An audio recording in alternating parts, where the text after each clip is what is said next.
আসসালামু আলাইকুম। এই শীতের মধ্যে সবাই কেমন আছেন? আশা করি সবাই ভালো আছেন।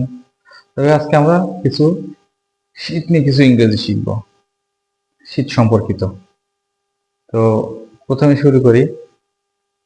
কুয়াশা। সকালে উঠলেই আমরা কুয়াশা দেখতে পাই। তো কুয়াশাকে ইংরেজিতে বলা হয় ফগ। শৈত্যপ্রবাহকে ইংরেজিতে বলে কোল্ড ওয়েভ। তারপরে আসি আমরা কনকনে শীত। কনকনে শীতকে ইংরেজিতে বলে বাইটিং কোল্ড। এছাড়াও রয়েছে তীব্র শীত। তীব্র শীতকে ইংরেজিতে বলে অ্যাকিউট কোল্ড।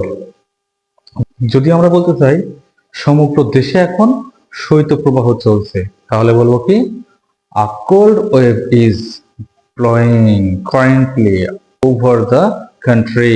যদি আমরা বলতে চাই বাইরে কনকনে শীত, তাহলে বলবো it's a biting cold outside. যদি আমরা বলতে চাই সমগ্র দিনটাই কুয়াশায় মোড়ানো, তাহলে আমরা বলবো কি the whole day is wrapped in fog.